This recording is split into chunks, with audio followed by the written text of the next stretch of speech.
right here with the boss of the lifeguards here in Puerto Escondido. Very important job today. Just for the people going to be watching today on Surfline, what sort of things will you be looking for today? Will you guys have the jet ski in the water, and you know, what's the surf going to be like? So, you know, guys, we wait for the first swell. You know, the big swell is the first swell, biggest swell coming for the year. So we try to be ready, you know, for safety the guys. You know, this beach spray is very heavy.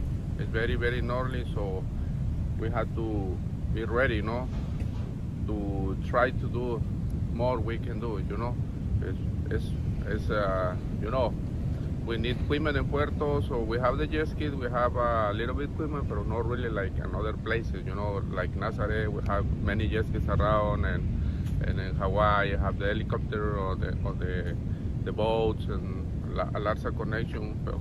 So you know what, we are ready for watching, you know, the people, the surfer, because the surfer, also the international surfer, no, like Craig Long, like Jamie Mitchell, people like that, can fall the biggest swells, you know, but they don't have like special people we can take care of people here, you know. So it's important to watch everyone, you know, also the local guys. They want to see one just on the water to make more safe, you know, like, hey, watching me, and anything happens, you know. Yeah. And will you guys have the jet ski in the water all day, or would it just be on standby in case something happens? Well, depends about the condition, you know. If we saw people on the water, like almost half day or whatever, so we have to be watching, you know. But it's more important, like when there's the crowd and the big time.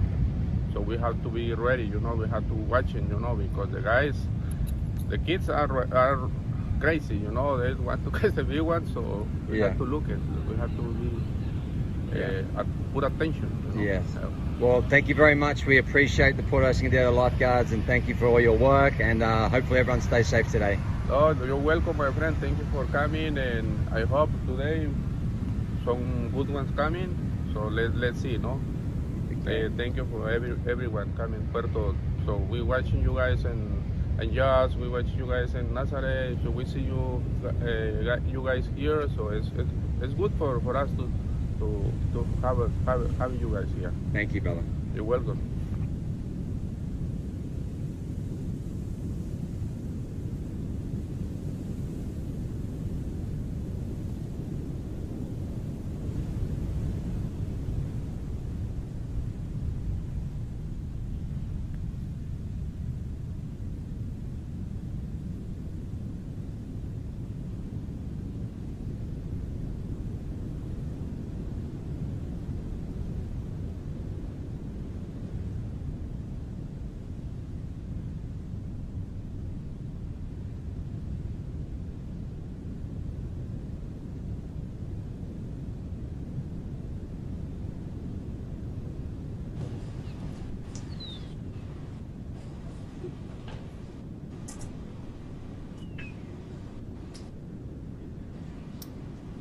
Well, good morning from beautiful Playa Zicatela. I am Surfline Director of Forecasting Kevin Wallace. I am joined by the legend Jamie Mitchell, open ocean enthusiast, a big-time champion paddler and big wave surfer. Jamie, we are live from Puerto Escondido this morning. You are on the ground as our Surfline correspondent. Number one, what's the surf look like this morning? Yeah, good morning, everyone. Good morning, Kevin. And yeah, look, the swell has arrived for sure. I think the biggest worry for everyone on the ground here in Puerto Escondido is that the wind is very light. Now, in many locations, that would be amazing, but in Puerto Escondido, it really loves the offshore. So you like to wake up and feel that cool offshore breeze blowing. We don't have that right now, so that's a little bit of a worry, but the surf's in the 12-foot plus Hawaiian scale region, and it's clean. As you see, there's about 10 to 12 guys in the water right now. There's a jet ski, and just waiting to kick it off. Beautiful. And have we seen anybody, guys or girls, get any rides yet this morning? I know it's still very early. The sun just came up. I think sunrise was 10 or 12 minutes ago. Anyone picking waves off that you've seen yet? Not yet, Kevin. I've been running around trying to get this internet ready, but they're definitely out there. I think look, Puerto Escondido, from all the interviews I did yesterday with all the guys and girls, the biggest thing here is wave selection. There's no more important place in the world than wave selection here in Porto. If you make a bad choice, it's going to be a bad closeout.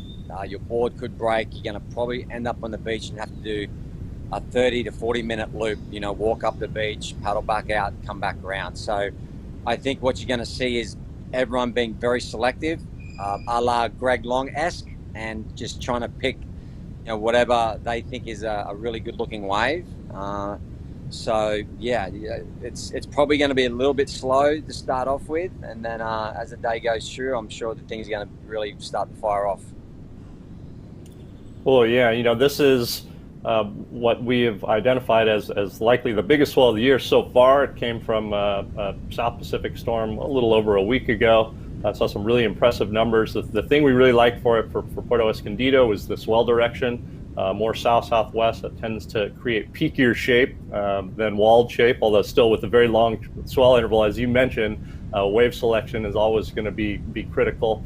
Puerto's somewhat unique in the big wave world is it's a beach break. You don't have a lot of those. It's basically Nazaré and Puerto, I think, unless you can think of anything else off the top of your head. It's most everything else either a reef or occasionally a point, huh? Yeah, and that's the beauty of Nazaré. Puerto Escondido. It's definitely like Nazaré. It feeds off that canyon. With the right direction, that's south. It comes in. You get those big teepees, and that's what you're looking for. You're looking, Puerto Escondido. If you feel like you're too deep, you usually are, and if you feel like you're sort of on the shoulder, they're the nice ones to get. So. I think first of all the season, from what the locals have been saying, some sand needs to move. So hopefully, like last night, today, there's, you see a lot of sand shift and move. The banks look a little better. And then, obviously, it's just that first swell of the season. I think everyone's a little bit edgy and anticipating to see how it's going to show. But yesterday, the swell with that long period, it felt very straight. It felt there wasn't many corners yesterday. It was very closed out. And I will say it sort of looks a little closed out this morning as well. But hopefully, like we said, as the day moves on, we'll start to see those famous teepees here in Puerto Escondido and some of the guys and girls getting really barreled. Yeah, take us through the day yesterday. We had a couple of different swells in the morning. We had the front edge of this swell. We had a previous swell that was still in the water and pretty solid yesterday morning, but definitely bigger today. And yesterday, I believe, came up pretty good through the afternoon as well. Is that what you guys are seeing? Yeah, it definitely felt like that. It nearly felt like the evening before was bigger, and then we woke up, it looked a little smaller again, which was a little bit, maybe that's still the new swell hadn't filled in, and then it started very fast to fill in. You could tell it was that long period, that 19 to 20 seconds, and it was just very very thick, very powerful, not too many TPs, and a couple of guys, saw some guys get some nice waves and some girls, but it wasn't that beautiful, typical, peaky, Puerto Escondido that you normally would see. But I think that was that long period and a couple of the overlapping, swells as well lingering. And then last night, you could really see it start to fill in, and obviously this morning it's definitely filled in. So only time will tell. Yeah, and we do expect the swell to be this south-southwest swell to be peaking today, basically throughout the day before gradually easing through gradually easing through the weekend. And Jamie, take us through what we're looking at right here. I believe we're kind of the middle part of the beach, our cam view here. What's your typical routine when you're not speaking with us early in the morning? What would you be doing right now? Where are you paddling out in relation to what we're looking at on the cam here? Yeah, so we're right now, we're sort of like, yeah, split right in the middle of Bungalow Zicatela. And then what you're seeing is, sort of right in the middle of the beach. Now, as you can tell, it's pretty much impossible. I don't think Superman could paddle out through that shore break right now. So, you have to go up to the north end of the beach, up to where the fishing village is, past these set of rocks, and the swell decreases as you go down to the right if you're looking at the screen. And then you are able to punch out through a small little shore break, and then you have about a 10 to 15 minute paddle, depending on how fast you paddle, back towards the Lifeguard Tower, which is right in front of Hotel Anas, Carmelitas. And along the way there can be many different spots. When you're out in the ocean, at Porto, there's Bar, which is way down to the south, to the left of your screen. That usually has a bunch of good lefts. And then, along the way, you can be sitting at anywhere up to 2 to 3 different peaks along the beach. And, the guys and girls will paddle up and down the beach as they feel. Sometimes you'll see a guy like Jojo Roper who'll be sitting, at a peak for a while. And if he's not having any luck, he may just make the paddle, 5 minutes down the beach and try his luck at another peak. So, and then you get those big, when you get a big set and you have the backwash and the rips flush out, it'll flush right back out through the lineup, and then it will split the peaks as well. So you get split on either side of the rip, and you can't paddle through that until that recedes. So that sometimes is really good because that'll open up space if it's really crowded. So there's a lot of moving factors going on, but I would have been up early in the dark. I would have been walking down to the harbour. I would have been there waiting till it was light and just jumping straight in the water first light, and then just drifting down the beach and until you get to the spot that you felt like was where you wanted to start surfing, and pray to God that one comes to you. Yeah, as we've seen a couple sets this morning, as we went into our more panned view, or excuse me, our more zoomed in view, you get a sense of the scale. When we're pulled back like that, you kind of look in and you're going like, oh, it looks, maybe it's a bit overhead, and then you zoom in, it's like, oh no, that's 3-4 times overhead, pretty easily. It's amazing how things can shift with just a little bit of focus or a little bit of scale here at Puerto. Porto's crazy. It's so crazy. It's you look from the 100 yards away in your hotel room, you look out and it's breaking really close to the beach. Looks like it's 6 to 8 feet, and then, for example, yesterday morning my big boards hadn't arrived yet. They got lost, so I only had a 610, and it would be fine. 610 out there yesterday would have been fine, but once you get in the water and you feel how energy there is, and how fast the waves travel, and again, when you are looking at different peaks, you need to be hunting. You really hunt at Puerto Escondido, so you're up and down. So so you need to paddle a lot, and you just realize that you just need to be overgunned at Porto. Really, it's crazy because you just feel on a 610 out there. I felt like I was on a 5.2. I was trying to sit under the pack, and guys on big boards were just moving around, getting waves. And so you'll see most of the guys and girls out there today will be on something above 8.6. And what do you typically ride when we've got a swell this magnitude or even bigger? Yeah, I'd be somewhere in the 9 to 10 foot range. I have a 9.2 that I rode in the last Puerto Escondido contest that worked well. So I would ride that. I know some guys will have some 10.0s, and I think Jojo, Luca, and Greg are somewhere around 9.4 to 9.6. So just depends on your strategy too. Where you want to sit. Are you going to sit out the back and wait for that one to come and ramp into that thing so you'll have a bit bigger board, or are you going to sort of play that game sitting inside and have a little bit more maneuverability with your board? You might have something like an 8.6 or an 8.8, so but you definitely, foam is your friend in Puerto Escondido. Yeah, I think that the last Puerto Escondido contest was the one you won. Is that correct? Or was that year before? Was that year before?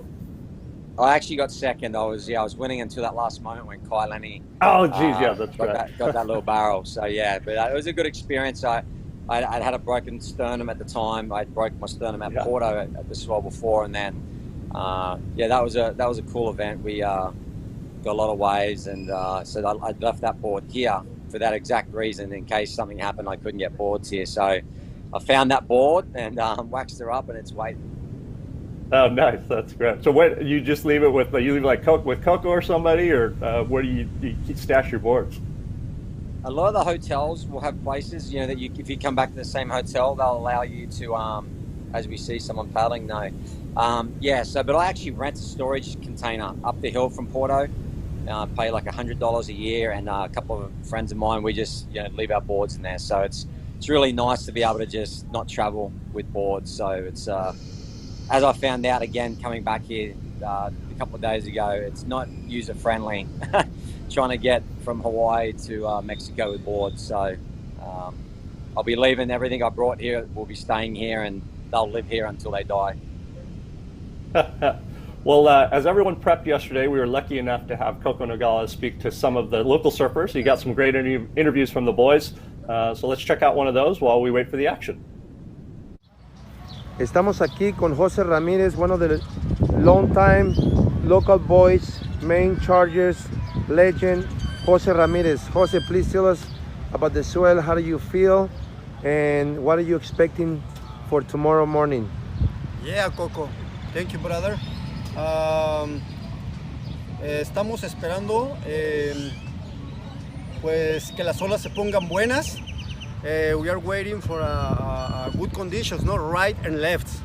So I hope we have waves for everybody, and so I hope that we have a good offshores, and so we are ready to go, bro. Yeah.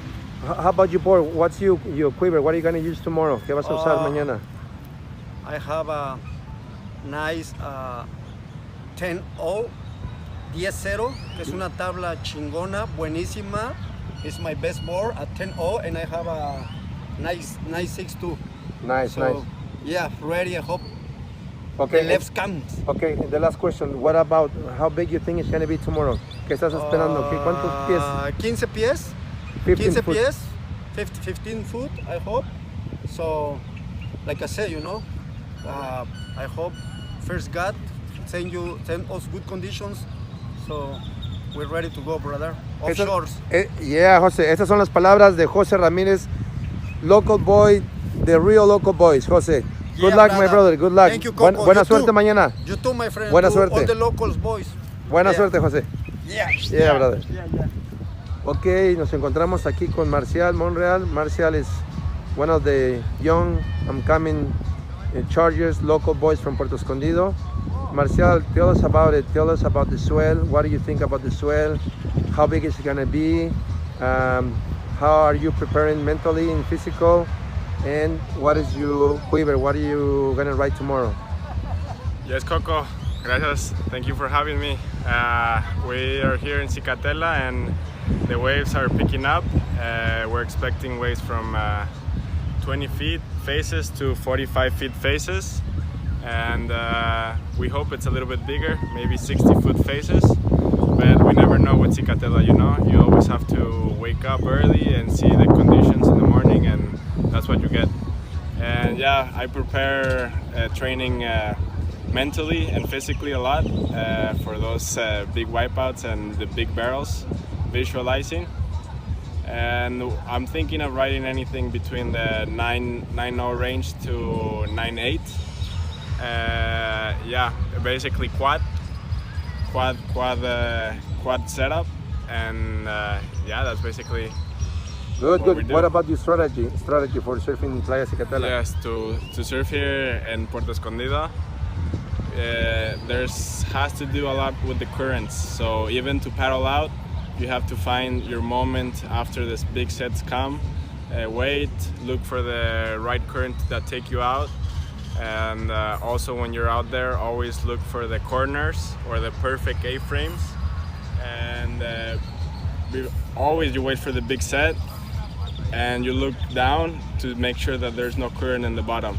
If there's no current, it's a golden ticket for the barrel of your life. Yeah, buenísimo, Marcia. Good luck. Buena suerte mañana, Gracias, hermano. Coco. Gracias, Chingón. Coco. Can't wait to see you get better, hermano. Mañana nos vemos. Gracias, Coco. Nos vemos en el agua. Nos vemos en el agua. Chingón.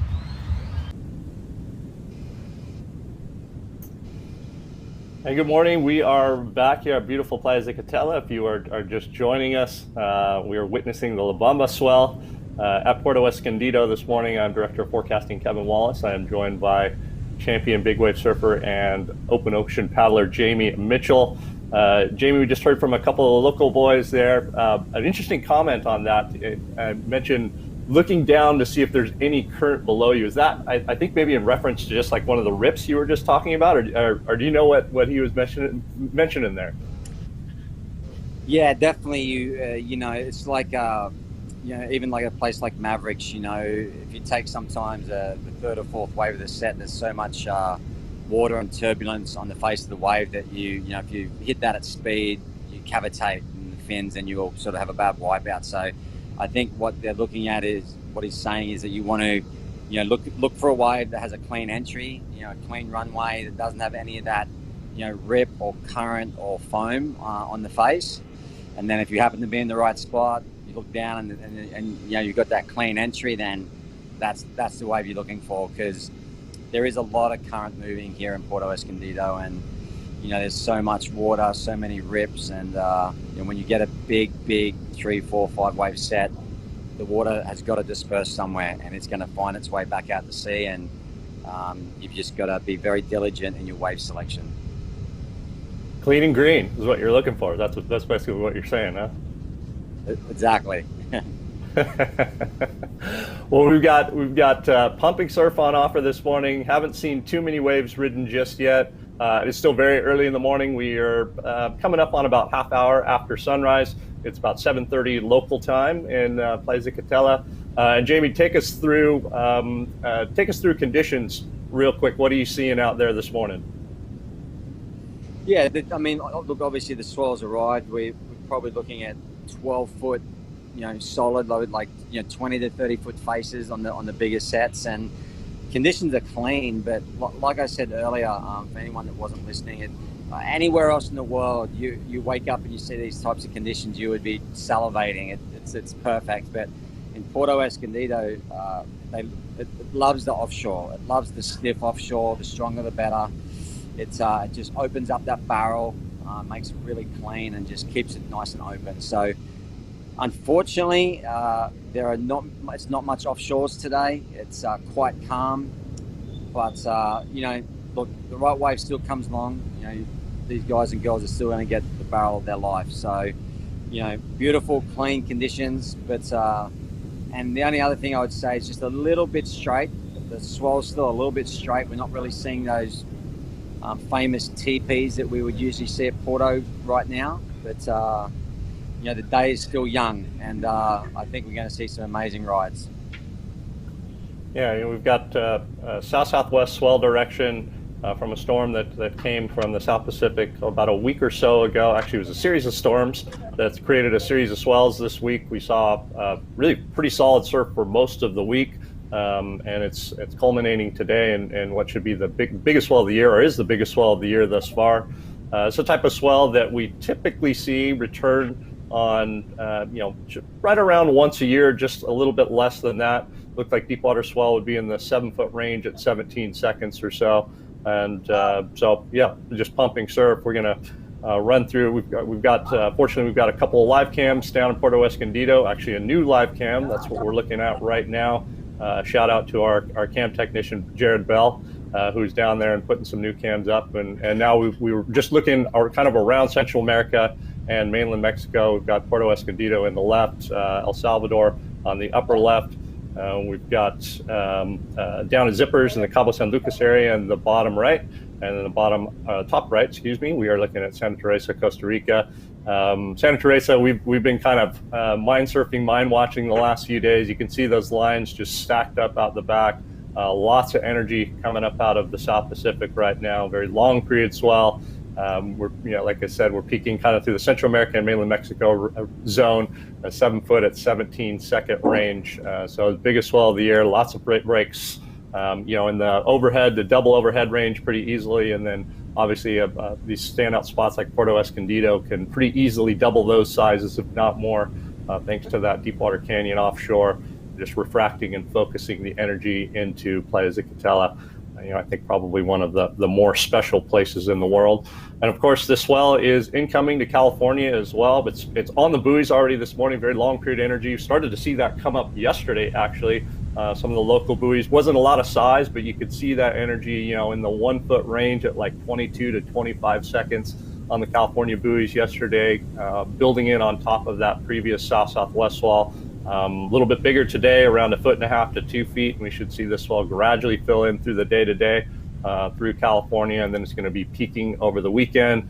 Our wind's going to be not necessarily great for the duration of this swell, but I think there's going to be some opportunities in California, Southern California, probably this evening for some areas as the swell fills in, those spots that really like that long period energy that can focus it and amplify it. We're going to be seeing some overhead waves through the afternoon and through the evening here in Southern California. We expect the swell to peak tomorrow, which is good news because that looks like the best day of wind in California and especially Southern California as we move through the weekend, and then very gradually taper off by the end of the weekend, early next week.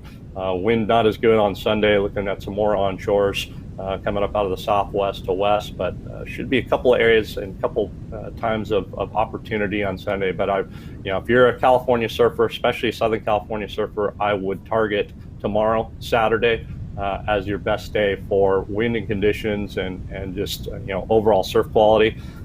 Like we're seeing right now in Puerto Escondido, it looks pretty straight. We're going to see a lot of that in Southern California too. Long period swell, we don't have a lot of northwest to break things up. So expect your beach breaks to be pretty straight and to be pretty closed out. Look to those other areas, points, reefs, other zones like that to see the best shape and best conditions overall. Jamie, getting back to Puerto Escondido, are you? We're lucky enough to have you on the broadcast this morning. I know you're going to cruise around a little bit, Mexico, internet willing, but you're going to try and get a couple waves too if the wind can hold off. Yeah, definitely. Obviously, it's I'll paddle out. Stupid question, right? It's like anywhere, Kev. It's just the more time you're out in the water and you just get a better feel for the place. And I haven't been back to Porto for a couple of years, so it's just to move around, to feel out the boards, to look at what waves look good and what waves are doing what, and just to reacquaint yourself with a wave is very important, especially for the big wave surfers. It's you're trying to be as safe as you can, and the more experience you can get at each spot that you frequently visit is better for us. So I'll paddle out unless the wind completely destroys it before I get out there. But I got a feeling that tomorrow could be really good here as well. And on the downside of the swell here in Mexico, sometimes it's nearly better than on the incoming swell. So we're in for some good waves over the next few days, no matter what. And I'm going to try and get out there. But I had a question for you too, Kevin, because how did the storm perform? Coming through Chile, Peru, did we see it perform as expected? Because we did get reports from some of the guys in Peru that they thought that the swell maybe underperformed there. And then this is crazy. I don't know if this is true or not, but they said they had an earthquake in Peru around the time the swell was coming, and they thought that the earthquake may have had something to do with the swell not arriving. So I have no idea if that is even possible, but that was the whispers on the street yesterday here in Porto. Yeah, as we look at, we've seen a couple of pretty good sets roll through, good size, not a lot of shape just yet. I don't think that the earthquake would be impacting the swell at all in Peru, despite some of the rumblings. What we saw so far, we're just we do fly somewhat blind with these South Pacific swells, in comparison to what we see in the North Pacific. Like obviously, there's not a ton of observations like in the Northwest Pacific, but once the swell hits Hawaii, you've got great indicators. You've got buoy 1, which is anywhere from a 6 to 12 hour indicator for Hawaii that can give you a nice heads up. And then Hawaii is often a good indicator for areas downstream, whether that's Mavericks, Todos, whatever happens to be, or just kind of your normal spots. We do get that with Chile, Peru, and even into Central America as indicators for Puerto. It's the observations aren't quite as robust. You know, we don't have as much coverage, cameras and things like that. You know, from what I was able to see, it looked like the swell itself was pretty solid, pretty, you know, close to what we were thinking. But also don't have all your connections and talking to all the boys and girls down there too. So, but overall, you know, the thing that we really try and use as much as we can to track these swells are just our satellite observations, believe it or not. We can get satellite altimeter passes that'll actually measure the ocean, and we do that when we're looking at the storm itself to see, you know, the wave heights and wind speeds within that actual storm to see how it's performing in relationship to what the models are saying. And then we actually watch that swell propagate northward too via the satellites. And all along the way, you know, it looked like we were right in line with what the models were saying, to even a little bit better, as we see actually a decent looking left here with the light just starting to get on, it appears. We got, I think, the lifeguards in the foreground keeping people safe. And you know, it looked like we were pretty close to even a little bit above this whole time. You know, seeing surf in the 20 to 30 foot range here, roughly on the big sets, kind of 12-foot Hawaiian or maybe a little bit bigger. That's pretty close to what we were thinking. You know, I was thinking probably 20 to 25 foot faces at Puerto, maybe a little bit bigger. So I think we're okay. It's you know, hoping for the shape to improve, to see some peaks and see some waves of opportunity here for the guys and gals this morning, obviously. And nice conditions. Hopefully that the wind will stay, even though it's very light right now. Hopefully it'll kind of continue, as like you mentioned. You know, just seeing the lifeguard in the foreground there, and we heard from one of the local lifeguards a little earlier on. You know, what's the safety protocol here at Puerto? You know, do you typically have you know, obviously you guys and gals are all watching out for each other, but you don't necessarily have the jet ski backup that you do in other areas, other big wave spots. So, you know, what's the general safety protocol here at Puerto?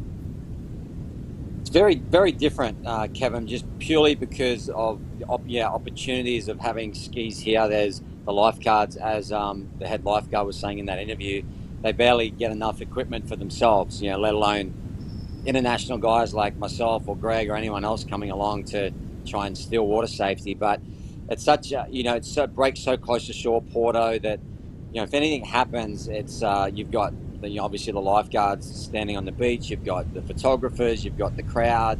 So, you know, anyone that goes down on a bad wipeout, there's a lot of eyes on them, you know. So you know, and with a couple of skis in the water and the lifeguards there, they'll come and scoop you up. So it's a little different, you know. Look, there's a lot of people say will be wearing flotation vests, and just the padded flotation as well. You know, just taking those types of you know, precautions, and then look, obviously everyone else, you know, the brotherhood and sisterhood, just everyone looking out for each other, you know. So, but you know, there's about 6 lifeguards on duty. You know, the ski's usually on the beach today. It looks like it's in the water, and it's that's about it. You know, like we said here, it's not like a Piahi or a Jaws or a Nazare where you can, you know, go and hire a rescue ski or a rescue team to look after you, and it's sort of not set up for that as well, because it's a beach break and you can't have jet skis zipping in and out. It'd just be ruining the waves. So you're sort of back to old school in a way. You got to look out for yourself. You got to look out for your friends, and just use your ocean skill and knowledge and pick and choose those waves. And if you don't, back to the beach, walk down and paddle back out. It's sort of cool. Awesome. Well, with that, we're going to take a quick break, and we'll be back in about 90 seconds.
heading towards the Tide Islands this weekend. 40 to 60 foot faces and exposed spots.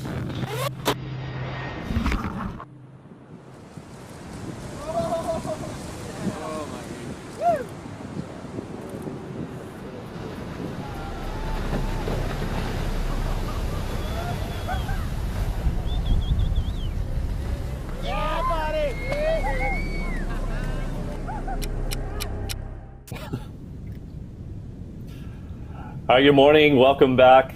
We are at beautiful Playa Zicatela, Puerto Escondido, watching a pumping south-southwest swell, the La Bamba swell, as we have aptly named it. We got beautiful conditions, very light wind, lightly offshore wind, basically glassy conditions. I'm joined by Jamie Mitchell. And Jamie, we were just discussing a little bit swell direction and the importance it plays for a place like Puerto Escondido. Run us through, from your time down there, your local knowledge now, like a southwest swell versus a south-southwest swell, and really what that means for like size and shape and everything like that. Yeah, sorry, I lost you there, Kev, but I think I know what you were getting at. Yeah, it's Porto it's very similar to Nazaré. When you go to Nazaré, you really got to look at the swell direction. It's a massive part of how that wave works, how it gets into the canyon. And for example, at Nazaré, if the swell is too west, it won't be that typically left peak behind the rock that you'll see. It'll be like nearly a right-hand point break down the beach. Whereas, one of those true northwest swells for Nazaré, will create those beautiful A-frame teepees that we love to see there.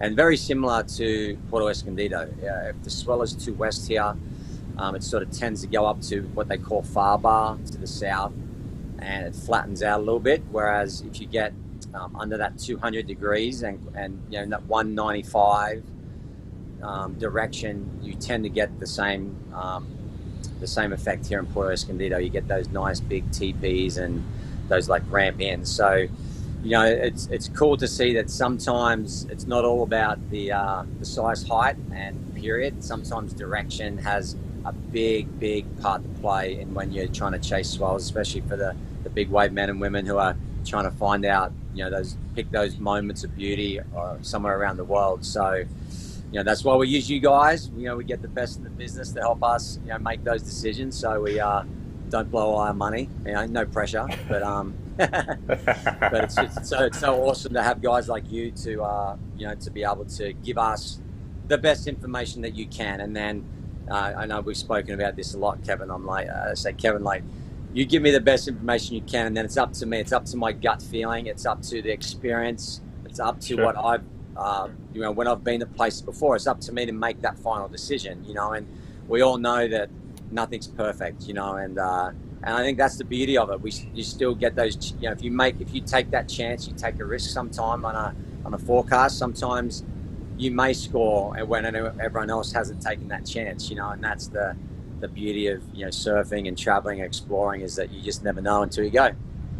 Yeah, that's the fun stuff. It's interesting too. Over the years, I've obviously had the good fortune to work with a number of big wave surfers, yourself, and then working with guys like Pete Mel and Mike Parsons on the big wave tour, and without a doubt, big wave surfers are the best, non-professional wave forecasters out there. And you just have to be.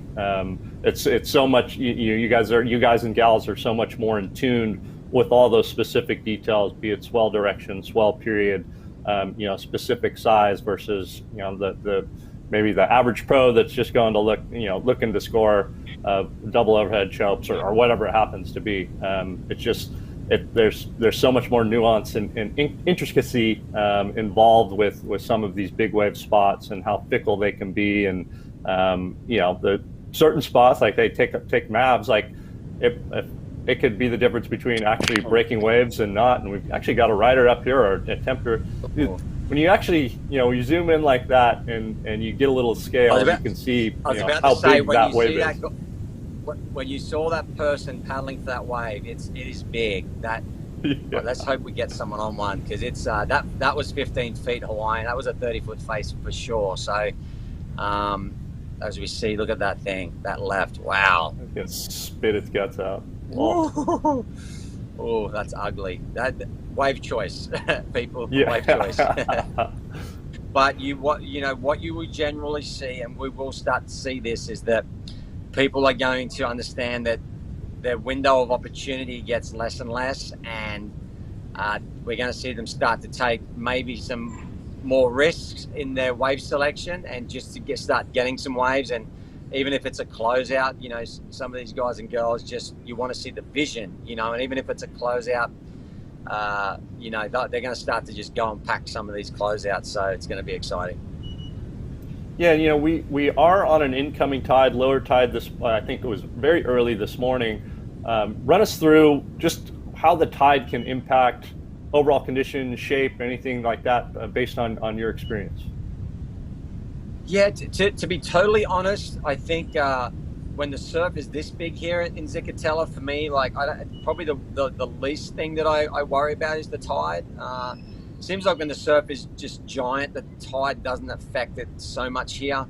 But I think Coco and the local guys would have a better knowledge on that. But I think that once you get to when you're in the 30-foot face range out here, unless it's a super drastic tide, to me, I don't feel so much difference. I mean, if it's maybe 6 feet, 4 to 6 feet, and you're trying to get barreled out there, maybe it's a little bit more of a factor. But at this size, I think that it's just going to break right through the tide. The only, being obviously more shallow, more dangerous. You hit the bottom a lot out here as it is. You'll see those. If we're looking in the middle of the screen where that person is walking through, you see that's like a big berm there. That you see, and that will be gone by this evening or tomorrow. That the swell will chew that away, and that's what the locals are saying needs to happen at the moment. There's a little too much sand on the beach. They need that to be scooped out and put back out there. So we'll see how that plays out. Cool. Well, we had a couple of questions come in via our YouTube chat, and one it's for you, Jamie, but I know I can answer this question. It basically says, are you still charging big swells? And I'm going to say that's a definitive yes. Yeah, I'd like to think so. Yes, I am. But obviously, my focus as well has shifted on trying to really help big wave surfing, and the men and women and the kids that do this. So I feel like what we're doing now, highlighting these swells and highlighting the forecasting and highlighting the men and women is just as important. And so I'm very happy to be here, representing big wave surfing, and I'll go out and get a few waves myself, and just like we did this past winter, with all those Maverick swells and Jaws swell, and trying to document these things for all you viewers to see, and put you right there in the seat like we are, and give you a front row seat, and then be able to go out and hopefully snag a couple myself, so. But yes, I'm still surfing big waves. Right now you're just being forced to talk to me. I think you would much rather be out in the ocean. So, hey, so that new Late Drop podcast episode with Shane Dorian was crazy. I hadn't heard some of those stories before, and they absolutely gave me the chills. Especially the story around Hemis. Number one, just how's the podcast going? Are you enjoying it? And then, would love to hear a little bit more about that experience with Dorian. It was super cool. Yeah, the podcast is awesome. It was something that I've wanted to do a podcast for for about 3 or 4 years now, and I just didn't know what it would look like. Was it going to be about everything ocean? Would it be about paddling? Was it going to be about surfing? And I just felt like big wave surfing is so, as you just heard, like in the Nathan Fletcher one and Shane one, there's so many stories that people haven't heard. I'd never heard that Himalaya story, and I bet you 99% of big wave surfers in the world hadn't heard that story. And for Shane to open up about that, and to be talking about Todd Chesser and Brock Little, and to hear that is just, it's incredible. And I feel very lucky and grateful that I'm able to talk to my heroes, and just ask them questions, and for them to be able to open up to me and tell those stories that maybe never get told, is that young kids and people in future generations can listen to the pioneers, and and the beauty about it is that we got so many more people to interview and to get on the podcast, that it's just the beginning. So but the Shane one was one of my favorites. I think Nathan Fletcher's one was a really good one as well. His story in Chile was very similar, just bone chilling how close those guys come to death, and with families and stuff. It just makes you realize how real it is. And thank you to everyone that's been on the podcast. Thanks to everyone that's watching. Thanks to Future Fins for the support, Surfline, and there's some more episodes to drop. We have Laurie Towner, a young, well, not young anymore, but just one of the best big wave surfers in the world, that's now sort of an underground guy, no sponsors, but just is one of the best in the business. And we've got Carlos Burley, a long-time veteran out of Brazil, coming up as well. So be on the lookout for them, and then we'll get some more rolling after that. Yeah, and obviously if you guys and gals out there haven't seen it, these are available on Surfline. You can actually watch them, and they drop I think like about once a week, right, Jamie? Something like that. Yeah, about once. We're trying to get them out at once every fortnight, once every 2 weeks right now. So yeah. Okay. And you can listen to the audio version on iTunes, iHeartRadio, Spotify, wherever you get your podcast, because a lot of people are like, I don't have a time to watch maybe for an hour, and I'm like, well, just do what I do. When I go work out, I put a podcast on the audio version, go ride my bike and listen to it. So you don't only have to watch the full version, but you can just listen to the audio. For sure. Cool. And if anyone on the, well, it's still pretty early on the west coast of the U.S., but if you are getting up and watching it, we are live from Playa Zicatela from Puerto Escondido. I'm Surfline Director of Forecasting Kevin Wallace. I am joined by Jamie Mitchell. Lucky to have him here. We're stealing him for a little bit before he goes down and tries to snag a few waves, and we assure you he is still definitely charging these big waves. We've got a solid south swell in the water, south-southwest swell in the water. Great conditions, beautiful conditions this morning. It is clean. It's basically glassy with very little wind. Haven't seen a lot of waves ridden yet. Still pretty straight. A lot of closeouts, a lot of energy, but we are hoping for improving shape as we move through the morning here. The south-southwest swell came from a storm about a week ago or so. A little over that. Actually had a series of storms that moved through the South Pacific. This was, I think, the second or third in that series of storms. The interesting thing is it moved right over the previous storm's kind of path and already excited sea state. That's something we love to see. It tends to enhance the size of the swell. That's happened here, and as we'll jump into the forecast, and you can actually see some of the graphics on what we saw from this particular storm. So that first purple blob going through, that's that initial storm. The waves earlier in the week, the secondary storm that came through, that next purple blob, even bigger, moving right over that already excited sea state. Here's our satellite loop, and you can see that the storm actually took a pretty good path, started to move to the east-northeast to northeast, actually towards like mainland Mexico, Central America area. That tends to enhance size consistency as well. And here's our swell period chart. Very long period energy represented by those dark colors, and then slightly shorter period energy moving as we head through the weekend. You can see that very long period swell moving up through the rest of the Americas. That's actually already starting today. We mentioned earlier, we've got very long period energy on the California buoys this morning, anywhere from kind of 1.5 feet to 2 feet, around 22 seconds. And that swell is going to be peaking as we move through the weekend. Back to live action here at Puerto Escondido. Again, plenty of size. If you're just joining us, it might look like a beautiful 6-foot day. We can assure you it is actually much bigger than that.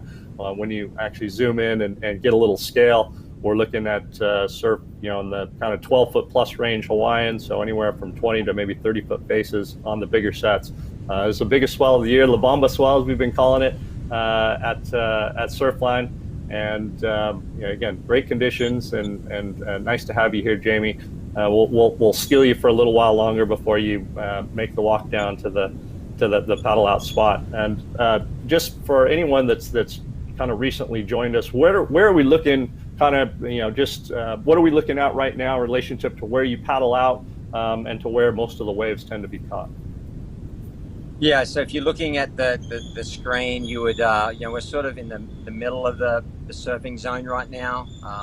You basically cannot paddle out from the beach right there, but luckily enough, to the north, there's a little fishing harbor, and it bends around, and it's the swell gets smaller and smaller as you go down there. So, you're able to, what I will do is I'll go to my hotel room, I'll get suited up, I'll grab my board, and then I'll head back down to the rider screen, and I'll walk probably, maybe a quarter of a mile to the end of the beach, and I'll just jump through a little shore break. It's pretty mellow compared to what you're seeing on the screen, and then you'll sort of just cruise back, warm up, float your way back down to beach to where you're seeing now, and there are another couple of other peaks up and down the beach. So what you're seeing is it's a couple of distinct packs of surfers there.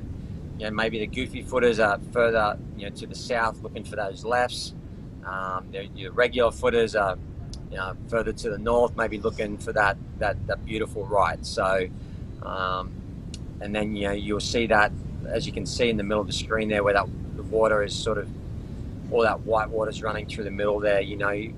Like I said earlier, there's a lot of, when you get a big set, with multiple waves, the water has to disperse somewhere, and it flushes back out to sea, and sometimes creates really, really big rips that run right, that are 200 yards wide, and it can split the surfers up, and you can get stuck on either side of those rips. So it's a very challenging wave to surf. Let's put it that way. As from just paddling out to trying to select the right wave to not getting caught in the impact zone, breaking a leash or breaking a board. So it's a very challenging wave, and as you can see, people are being very selective today because everyone wants to keep their equipment, and they don't want to have to do that probably 30 to 40 minute loop of coming back to the beach, walking back up, and then paddling back down.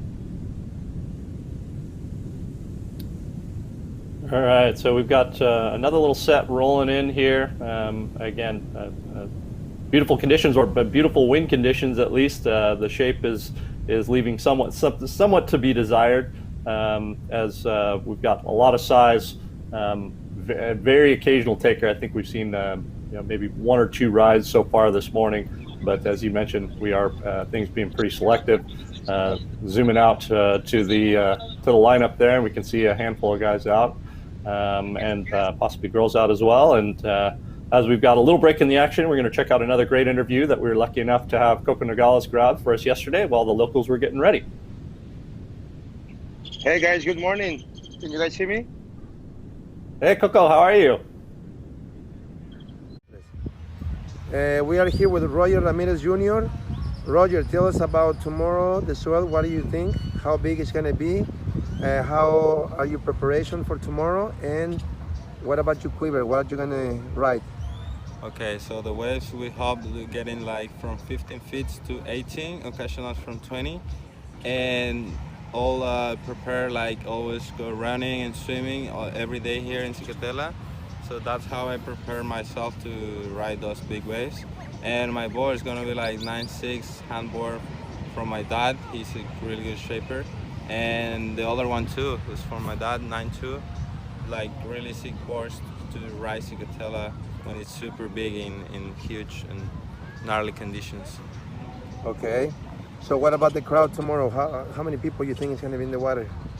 I don't know. I see a lot of people from US, like someone's from a lot of people from around the world. So I hope they're gonna be like pretty much people to charge in tomorrow. Good, good. Buena suerte, Roger. Good luck, my brother, and I see you tomorrow. Nos vemos en el agua, hermano. Gracias. Chingón. Y nos encontramos aquí con Cholo, un amigo local, uno de los locales más representados de Playa Zicatela y Puerto Escondido. Cholo, coméntanos el tamaño de las olas que se están esperando el día de mañana. ¿Qué tamaño serán? Pues va a estar grande, ¿no? El tamaño de oleaje de 18 a 20 pies. 18 a 20 pies. ¿Estás preparado? ¿Cómo te has preparado? Sí, físicamente y mentalmente. ¿Y qué has hecho? ¿Cuál es tu preparación? Pues entrenar y comer bien y no tomar alcohol. Bien. Muy buena. Pues bueno, mucha suerte mañana, nos vemos en el agua con todo. Vámonos con todo, Cholo. Ya, vale. Chingón. I could see some bombs arriving to kind of to far bar, little west, but there's some solid ones already filling in. All right. Well, I'm Surfline Director Forecasting Kevin Wallace, and now joining us is the man in Puerto Escondido, Coco Nogales. Coco, we're happy to have you here on the broadcast. Thank you so much for joining us on this pumping day of surf. You obviously have seen a million different swells in Puerto Escondido. What are you seeing this morning? Just walk us through size, conditions, and when and where you think you're going to surf here in the next little while. Okay. Good morning, guys. This morning, what I'm seeing, early morning we had super light offshore wind, hardly any wind, but as the morning is the wind's starting to kick in. So, and the wave actually is breaking more towards far bar. It's breaking more, as you can see. Well, I don't know if you could see here, but that way you could see some big lefts. And I think today I'm gonna paddle out. The good thing, you have a little chance to paddle out by the right. It's not breaking so much, so you can paddle out by the right, and then you just paddle towards far bar. And I think a little later with the tide coming in, I think it's gonna be some bumps. So, but it's I already saw some 15 footers. Wow, so pumping day, obviously. And you can correct me if I'm wrong, Coco, but the biggest swell of the young year so far, huh? Yeah, I think pretty much so far this is the biggest swell of the year. Last solid swell we had was February 15 around, but definitely this is the biggest swell of the year so far. And it's I can see already a bunch of guys out there. They already paddle out, and Puerto, it's only that one wave that you looking for. It only takes one wave to make your day. But very excited to have this first swell. And one of the things about April, May, you always taking a risk about talking about the wind. So today it's not doing quite what we are thinking, but I think it's going to have a window during the day, and hopefully tomorrow it's going to be a better conditions. But I mean, it's already here, and we're going to see definitely some bumps today. Someone's going to get a bump today. Yeah, just run us through what you're looking at for shape, and just overall quality. It looks like it's probably a little bit more walled than we'd ideally like to see. Obviously, you want to see some more peaks. You think that will improve it all as we move through the morning here? I'm a little surprised about the direction, because I was thinking this was going to be a little more south swell, but it's a little west. It's a little wall, like you say, but there are some corners already. Got on film some lefts, and there's some corners for sure. And I think it's going to improve the swell direction as many times as what Puerto does. When the big swell arrives, it's a little west, but then on the next day it switches more south. So I think it's going to improve the direction during the day, and I'm hoping tomorrow will be more south as we are looking for this south swell. Yeah, Jamie was mentioning too that obviously you and all the local boys and local gals there who see things every day. We're saying that there's still a lot of sand on the beach, and the sand situation needs to improve a little bit too. Would you mind walking us through what you're seeing there, and what you typically see kind of this early season, and how that might improve as we move a little deeper into the season? Yeah, I mean, you want me to walk to the beach and show you guys, or? No, just what what you're seeing from from where you are right now. Sorry. Yeah, no worries. Yeah. Okay. Yeah. Oh, sorry. Yeah, actually, we had a lot of sand. So much sand at the beginning of the year. It was scary, but luckily it's getting better. This swell is helping to open up the channels, and the water is moving fastly into the shore. So it's definitely this swell is going to clean up and it's going to wash out all the sand. And but yeah, it's right now actually it's not that bad. I mean, at the beginning of the year we had like a huge bank of sand, and all we need is solid swells like this to come and wash all the sand and make it a perfect sandbar. So right now I think we are in 50% like quality of sand, but I think it's going to get better, and especially with thanking these swells coming to, and as you can see, I can already see they are like channels in between of where the water can enter and exit coming in. So that's really good because it's going to come in and it's going to wash everything. So yeah, it's already doing it. As you can see, it's already doing it. Ooh, somebody drop in. Yeah, so I just see good things for as the days going by. Sandbars getting better and wave directions getting better. So yeah. Cool. And just, from, if you don't mind, talk us through this time of year, what we're seeing for wind today, and then how that tends to, I think, generally improve in the mornings. We tend to see stronger offshores kind of as we move through May, June, and July. Is that what you typically see as a local there?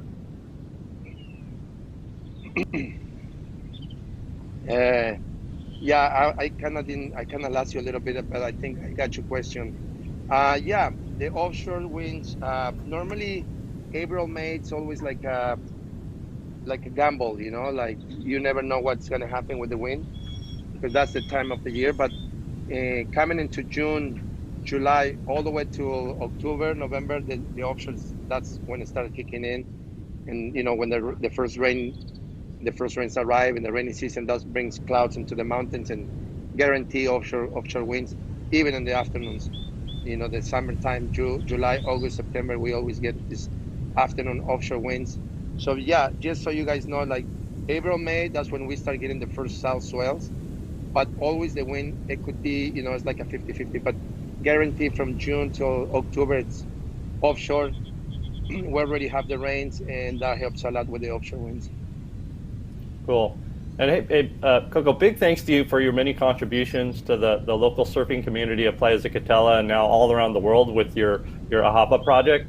We're going to play a little spot, but I'd love for you to tell us about it tell us about it a little bit more as soon as we come back from this spot in 90 seconds or so. Hoy fue nuestro primer día en el campamento Ahabah Project, aquí en Tijuana, en la casa hogar, y qué te puedo decir que fue increíble.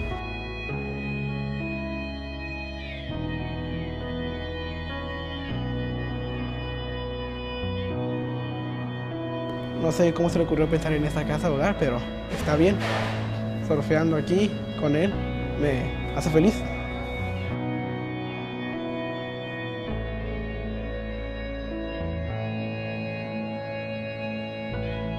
Son personas muy buenas, la verdad. Y pues por el tiempo que están aquí, ¿entiendes? El tiempo que están poniendo en esos niños.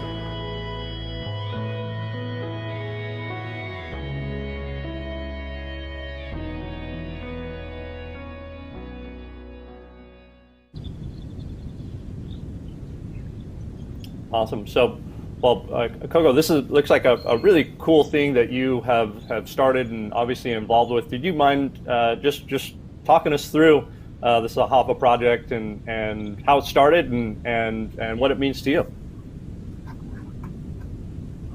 Yeah, Ahabah Project started. I think I started to begin with this project 2010, and one of the things why I got motivated to make this project, this Ahabah Project, was going to Chacagua. There's a place up north from Puerto. It's a perfect right point, and it's a small community of, it's an amazing place. But anyway, so I used to go there surf all the time, and arriving there, the young local kids always welcome me happily, super happy, super stoked, and just with a big smile. And every time I get there, like the waves are going off, bunch of surfers, and I'm like, hey, why don't you guys start surfing? The local guys are like, no, we don't have any board. I don't have any board. There was one kid in particular that always had this smile and super happy and welcome everyone and then just go out surfing and he's on the beach and I'm like, they live in this beautiful paradise, perfect wave, and they don't have any boards. I said, I must do something. I have to do something. And then I started to think about making a project and, trying to get some boards to donate for the kids and leave them there and teach them how to surf and kind of teach them the ropes so they can keep going. And so that was when it started, 2010. It was actually, I got together with this other friend and we were able to collect like 25 surfboards and we had like a 3-day camp there, also at the same time giving some motivation speech and positive tags to them for life and this and that and surfing, blah blah blah, and then leaving the boards for them, and it was like Christmas for them. So so anyway, it started from there, and then I started making projects in Puerto Escondido and orphanage homes in Tijuana, and visiting different orphanage homes. I went to South Africa to make the project with Surfers Not for Children, and did a bunch around here, Barra de la Cruz, all these other spots around here. And the idea, it's so through the years, I started to make it better and better and better.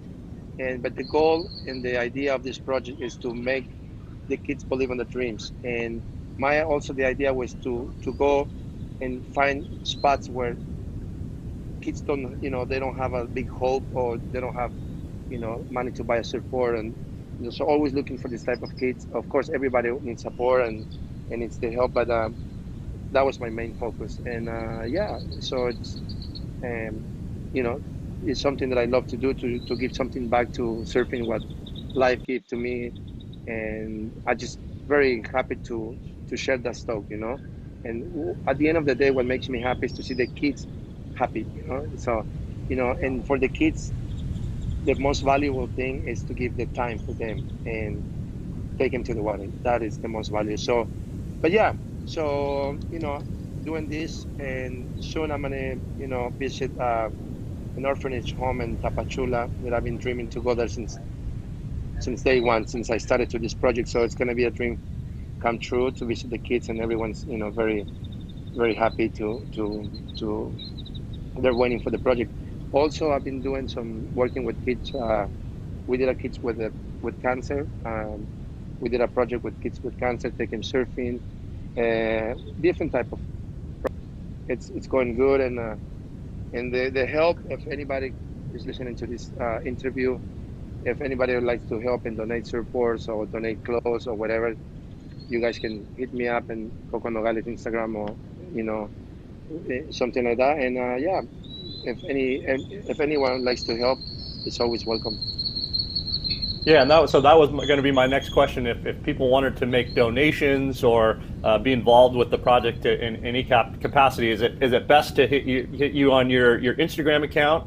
And if so, what is that? Just at Coco Nogales?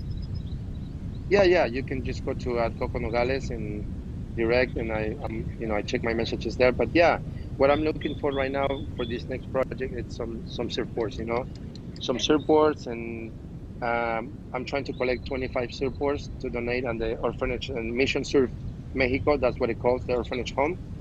And yeah, if anybody can hit me up there, and that will be amazing. Very cool. Well, thank you for doing that work. It looks like a pretty incredible project to be involved with. Are you still there, Kevin? Yeah. I'm still here. Yes, Coco. If anyone has wants to have more information about Ahabah Project, maybe if I didn't explain it clearly here or whatever, you guys can go to the website at www.ahabahproject.com. There you can see all the jobs, all the things we have done, and there you can understand the project. You can understand what we do, how we do it, and you will have a better understanding of the project on the web. Awesome. Well, yeah, thank you for doing that. That's a really incredible thing to be involved with. All right, switching gears a little bit, we had a couple of questions come in from some of our users. Before I get to that, just wanted to thank our amazing hosts at Playa Zicatela, affectionately known as a surfer's home. You know, as you can see, their view is amazing. We're stoked to be here. It's where our new Surfline cam is, where we're filming from Playa Zicatela as well. So thank you to them for just helping us dial this in. And Coco, a couple questions came in from some of our viewers.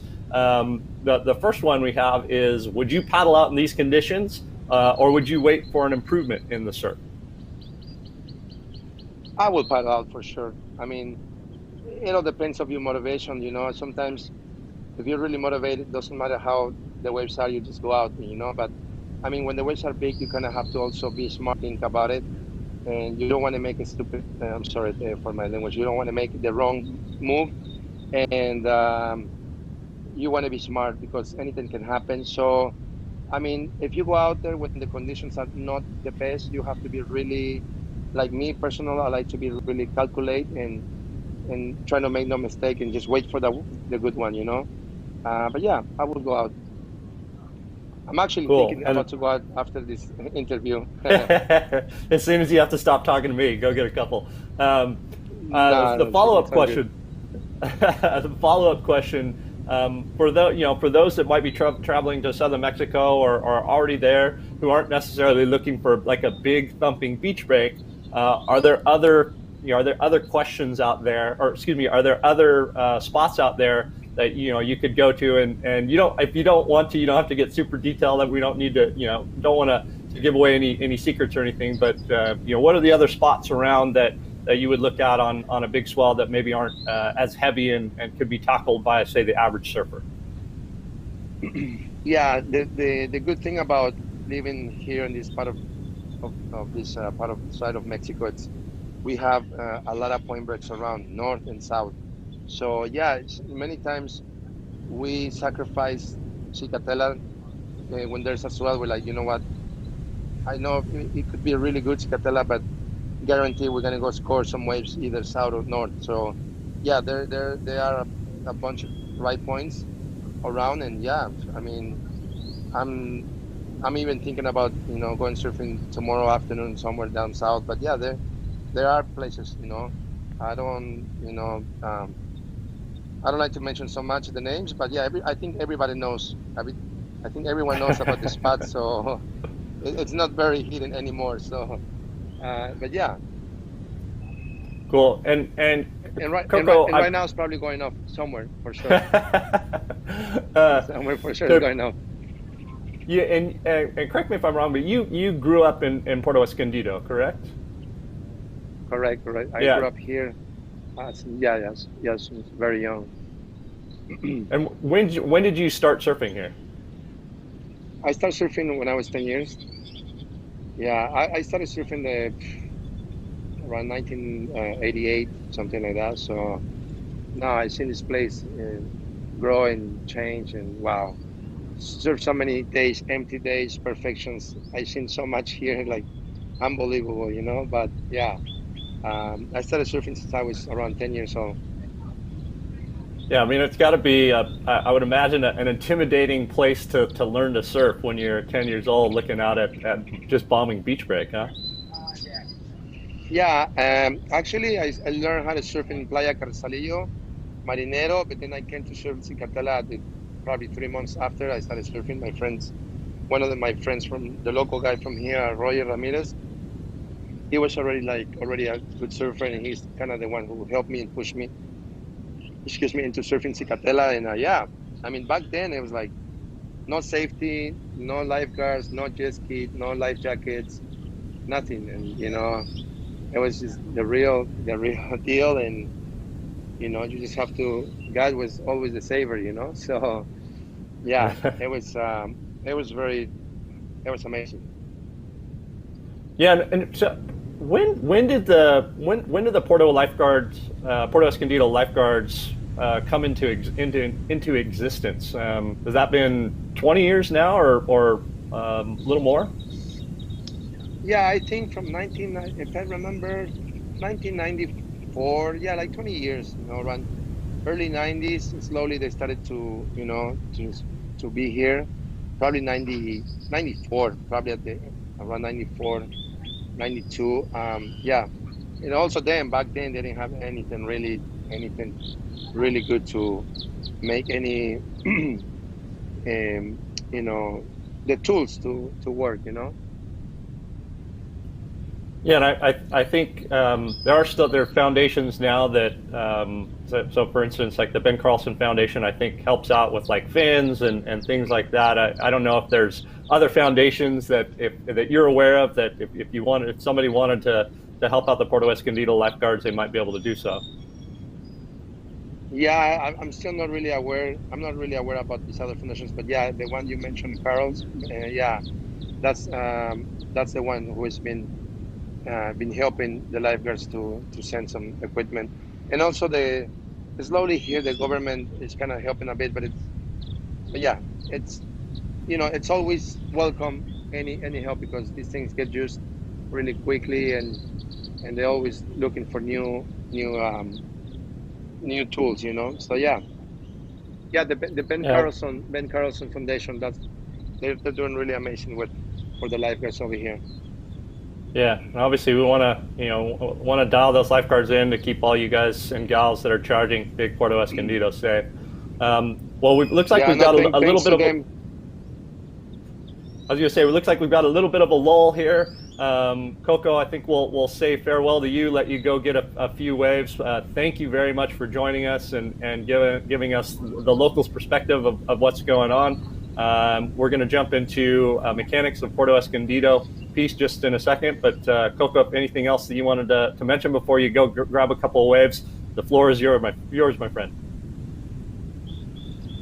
Thank you so much, Kevin. Thank you for this for this interview, and yeah, stoked to see you guys, stoked to see everyone here, and yeah, I'm gonna go get a wave. I see you guys. Cool.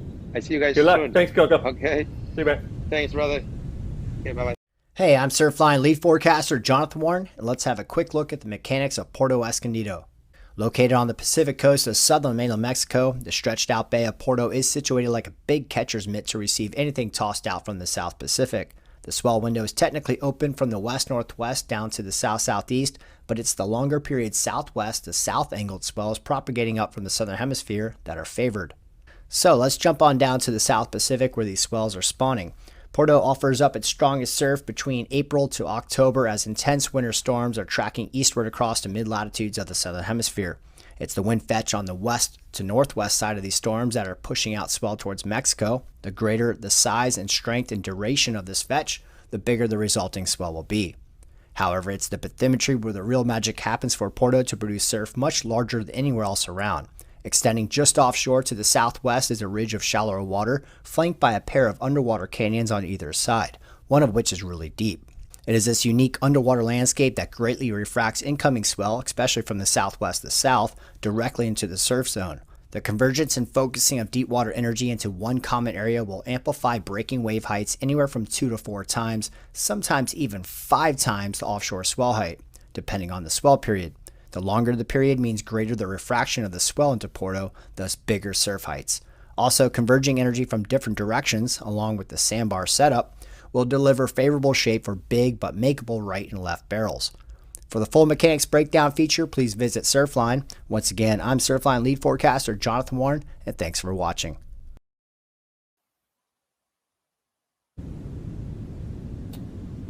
Good morning. I am Surfline Director of Forecasting Kevin Wallace, and we are live from beautiful Playa Zicatela, Puerto Escondido, Mexico, watching the La Bamba swell, powerful south-southwest swell that is impacting this infamous beach break this morning. We've got very solid size.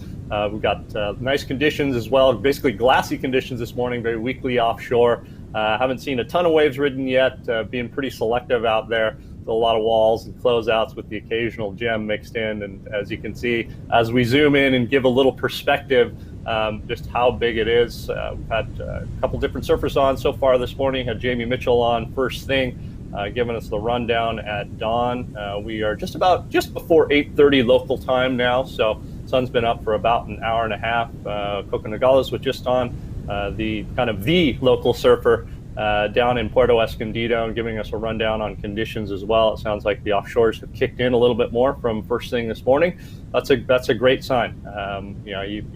as Jamie mentioned, for those who were listening earlier, this is one of the few spots in the world where you don't like having just light wind. You really want to have that offshore wind to kind of groom conditions and to keep those barrels open. We're looking at surf, roughly in the 12-foot plus range Hawaiian scale. So face sizes anywhere from 20, 25 foot, even occasionally bigger. Again, a little bit straight right now, but there are the occasional gems out there, and this is a pumping swell. It's obviously not just impacting Puerto Escondido, Mexico. We're going to bring up a few other cams here in just a second. We've got, this is our quad cam view. In the upper left is down in El Salvador. The bottom left is our Puerto Escondido overview cam. This is looking kind of towards the middle part of the beach in Puerto Escondido. The upper right is our Santa Teresa, Costa Rica cam. We have been watching this intently over the last couple of days. You can see lines just stacked to the horizon there, which is pretty cool to see. And in the bottom right is our zippers cam down in Cabo San Lucas, Mexico. The swell is not stopping at Puerto Escondido, obviously impacting lots of other areas, as we can see. And this swell is actually already starting to show in California today too. Started building yesterday with very long period energy on top of a previous swell. Yesterday the buoys in California were showing something like 1 to 1.5 feet at 22 to 25 seconds. That's increased a little bit more today. So we're up in the 1.5 to 2 foot range. Obviously that doesn't sound like a ton of swell looking, but when those offshore waves turn into breaking wave heights at the right spots, actually does provide a pretty good amount of size. Down in that bottom right cam, the Cabo cam, we're seeing well overhead waves down there, and again, the swell is propagating northward, building into Southern California now, and will continue to build into California as we move through the weekend. I'm going to bring up our forecast right now and take a look at this storm. Actually had a couple storms in a row move over the same area. The second storm that you can see here, that purple blob, moved over that previous storm. So it had an already excited sea state to work with. That's great news. That tends to enhance the size of the swell. Here we can see it on the satellite loop. You can actually see that storm kind of move to the east, northeast, to northeast, and towards kind of the northern portion of the Americas. You'd love to see that. That helps to enhance size, helps to enhance consistency as well. And here's our swell period chart. You can see that very long period of energy represented by those darker red colors moving northward. Again, was building all day yesterday in Puerto Escondido, peaking today, gradually fading through the weekend. For California, we are seeing a build in size today. It's going to come up throughout the day.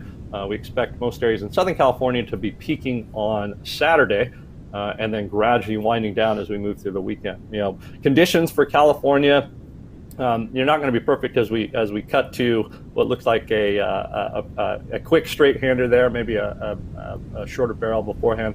But conditions in California, it's not going to be perfect by any means, but we have windows of opportunity. I think in particular for Southern California, you're going to want to target Saturday for most people. That's where we're going to see the best wind for most spots will be on Saturday. We're looking at light variable winds in the morning for most areas, some even weakly offshore flow for a few spots as a little weak ridge of high pressure temporarily moves over Southern California. Some west wind in the afternoon, so you want to get to west wind protected spots, but Saturday's going to be the day to target. And keep an eye on this afternoon too, this afternoon and this evening, in particular for a few spots. Again, as we flash to live action here at Puerto Escondido, get a feel for the scale of the actual waves as we zoom in. You can see just pumping surf.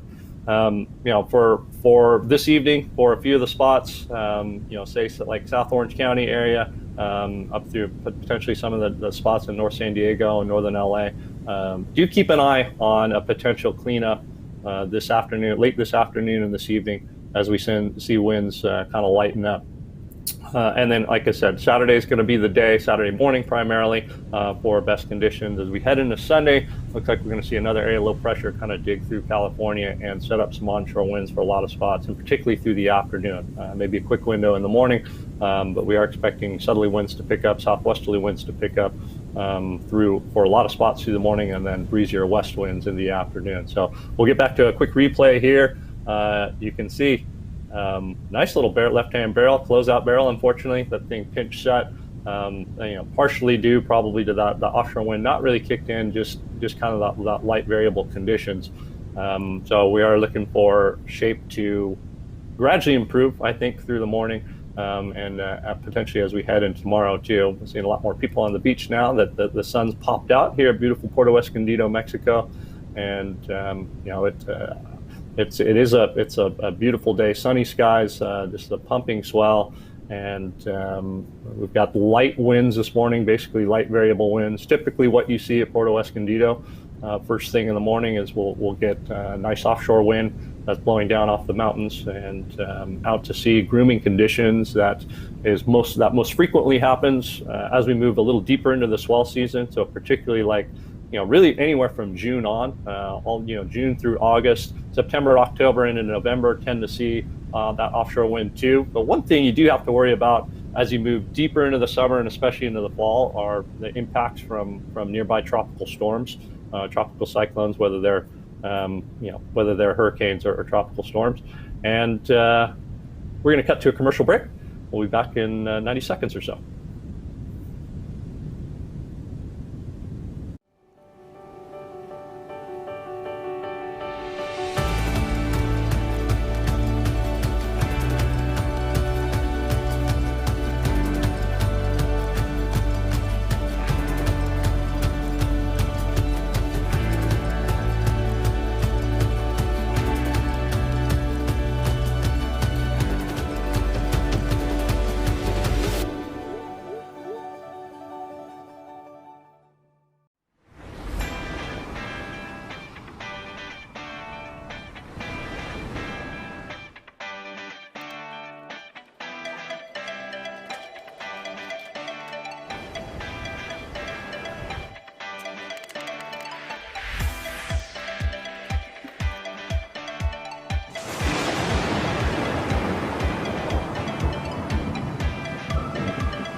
Good morning and welcome back to the La Bamba Swell in Puerto Escondido, Mexico at Playa Zicatela. I am Surfline Director of Forecasting, Kevin Wallace, and we are live from Puerto Escondido this morning. We've had a couple guests on so far. Had Jamie Mitchell on first thing this morning when it was still dark down there. Just spoke with Coco Nogales, the local down in Puerto Escondido, and it looks like we should have Rusty Long on here in just a second. Who is longtime traveling surfer down to Puerto and has seen Puerto in all of her moods, from fun and rippable to giant and super scary. So we look forward to talking with him to get his perspective on conditions this morning, the best time to paddle out, when, the waves he's looking for and what he's trying to hunt down. In the meantime, we can do kind of a conditions check for those that are just joining us. It's around 8:35 local time. Sun's coming up here. Sun's been up here on the West Coast for just a little while. Been up for about an hour and a half down in Puerto Escondido. Surf is running from this powerful south-southwest swell in the 12-foot range. That's Hawaiian scale, so anywhere from 20, 25-foot faces, occasionally a little bit bigger. We do have clean conditions this morning, just kind of light variable winds. The offshores have kicked in, but are quite light as of roughly dawn. They were out of the east-northeast at around 3 knots. We like to see offshores that are a little stronger than that. You'd love to see them up around the 8 to 10 knot range to really groom conditions, keep those barrels open. Right now we're seeing things pinch a little bit, and the surface is still a little bit walled, but we are thinking that should improve as we move through the next couple of days. We are live from a number of different cameras. Of course, we now have 3 Puerto Escondido cameras on the Surfline site. We've got a great overview cam that looks kind of down towards the middle part of the beach, our original Puerto Escondido cam, and now we have a Puerto Escondido zoomed in cam, which is what we are looking at right now. New cam as of I think 2 days ago. we'll give a shout out to our camera technician, Jared Bell, who's down there working hard, sweating and putting these cams up and I think scoring a few waves in between. So that's pretty cool. And of course, this is our cam on the ground. We have someone down and filming from the beach or from the hotel across the street. And so we've got some great views here. And looks like we have Rusty Long, who's joined us now. Rusty, it's great to have you here on. You've obviously been going down and scoring waves down in Puerto for forever. Give us a rundown on what you're seeing this morning and if you were out in the water and if you got any waves. Hey, good morning. All right, nice to be here with you guys. Yeah, just from what I've seen this morning, I woke up early and looked at the camera down there, and I saw that it didn't have the offshore. So, yeah, I mean, basically it looks like a funky morning to me out there. It's just, when you don't have those offshores, it's just, it's got that stagnant layer, and the barrels are chandelier-y and cheesy, and these are the kind of days you get hurt out there, really, or just, it just didn't come together. That's what I'm seeing right now. Yeah, and I was mistaken. You're actually in California, so it makes sense that you were having to look at the cam early this morning. What would your routine be on a typical day when you're down there, and where are you paddling out? What are you looking for? What time you want to get in the water and things like that? So on a swell day like this, I wake up probably about 5 and just try to be nice and awake, because if you're wanting to be on at first light, you got to be jumping in the water by about 6:40, and then that'll put you in the lineup probably no later than 7, as long as you don't have some kind of a calamity paddling out, which can definitely happen. But yeah, just I like to be out there early. I like to be out there for that first window. I find that there's always a good flurry of waves between like 7 and 7:30 usually. So that's kind of the normal program for me. I'll tell you what though, today what I would have done, like on the first days of the swell, it's often kind of straight and kind of slow as we're seeing right now. And once that period starts dropping and the swell like really gets into like the mid part of the swell, that's when Porto really starts activating and doing its thing. It's like when the waves start really feeling the canyons better and gets way peakier. So oftentimes the first days of the swell at Porto are funky. So if I was there, what I would have done today, my plan would have been I would have woken up really early, and then I felt there wasn't that offshore this morning. I would have gotten in my car and bolted straight to the points, because the points are 100% going bananas right now. And I'd just be bummed if I was sitting out there right now waiting for one wave, not getting any waves. Like, I don't think anybody's had a wave. And then at the points right now, you'd be just getting barreled off your head. So that's what I would have done this morning if I was there. What's the commute down to some of the points, if you don't mind me asking? I mean, Huatulco is an hour and a half away. So you take off at 6, you're there by 7:30. I mean, you're at Barra at 8 o'clock latest. Yeah. So it's a really easy one to do. It's Salina Cruz, it's I mean, you're at the northern points in 3 hours, so it's all super doable. That's kind of my routine when I'm there. I just you get these days at Porto, and they're just they're just kind of the days that you pass on for me. Like, you never know, it could end up being a good wave or two this morning, but oftentimes when it doesn't have that offshore from early, it just doesn't end up cleaning up. And you can see how much rip's out there right now. That's what happens, is you get a ton of rip on days like this, and that rip ends up kind of just hanging around. And Porto's, it's one of those, it's like any place, you get your days that are just doing it, and then you get your days that are just kind of funky for whatever reason, and it's hard to predict. There's not a whole lot of like rhyme or reason. Everything can look perfect on paper, swell can look perfect, everything, but those local conditions they're just so hard to predict day to day. Yeah, we had a question come in from one of our users, and I know you've obviously spent a ton of time down there, weeks if not months at a time. what's the best time of year to head down to Porto to surf? What, as we actually have a rider up and pulling into a basically chandeliered clothes out there. What time of year are you typically going down? What the best time of year for you to go down and score waves? Basically, I mean, it can happen any time. Like from, I mean, we saw February, they had that incredible swell. So really, like, the way the weather works is you've still got the kind of cool enough weather in the mountains, like in February and March. So February and March, you're still getting good offshores. And then right now what happens is it starts getting really, really hot down there, and it's leading up to the rainy season. So it's like a pressure cooker going on.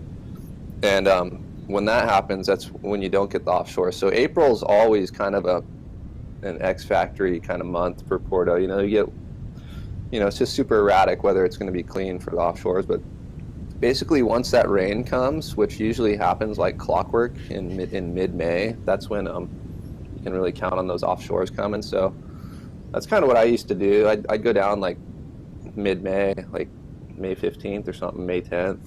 Oftentimes, then I used to go and stay for like 6 weeks, 2 months. So I really like, mid-May to through July, August, any time during that window. And then September gets really rainy oftentimes, because that's when all the tropical storms are starting and brewing, the hurricanes, and that's kind of the spawning ground, down off of Oaxaca or Central America. So you get a lot of rain and funky weather in September. So kind of always avoided that month. But then late season just gets crispy and beautiful. You get offshores until like 11 o'clock every day, like strong ones. So I really liked October into November. That was going to be my next question. Say in your typical day, once the rainy season truly kicks in, offshores they last till what, 10ish or so, something like that, give or take? Yeah, 10 give or take. And then oftentimes you get offshores in the evening, like, super frequently that time of the year. So little thunderstorm or something develop. Yeah, you get the storms that gets all dark over the mountains, and you hear the thunder over the mountains, and then boom, you get these evening offshores there. And when that happens, there's just something about the physics of Porto. I think it has to do with the temperatures, kind of, in a way. Like, the waves get peakier during the day, like as it gets hotter, like during that time of the year for whatever reason. And there's something that happens, and when you get those evening offshores on a good swell, that's when it can just get like as perfect as it gets. That's the most perfect I've ever seen it, has been the evening sessions.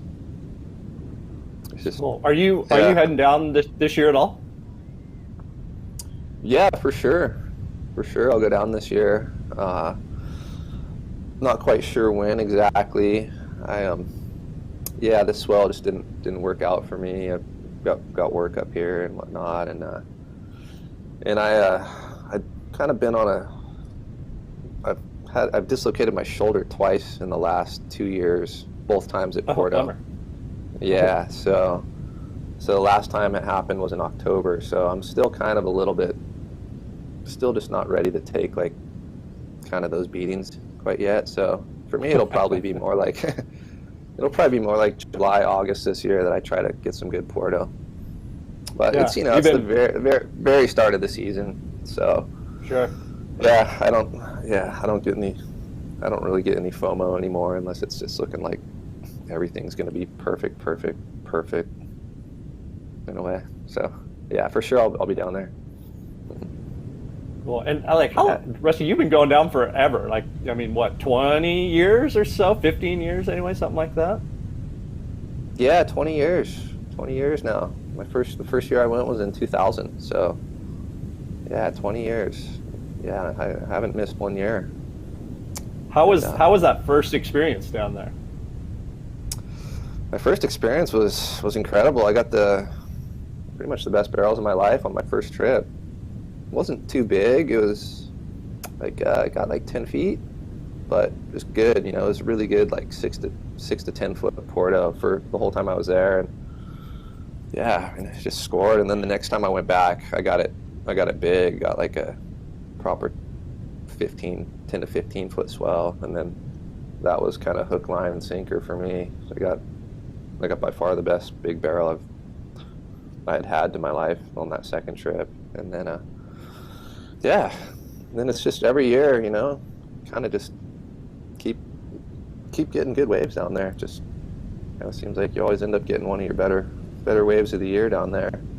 You know, it may not always get the highest number count, but you know, you get a big swell and it turns on and you get one good wave. It's, you know, it's pretty hard to beat a really good 12-foot barrel at Porto.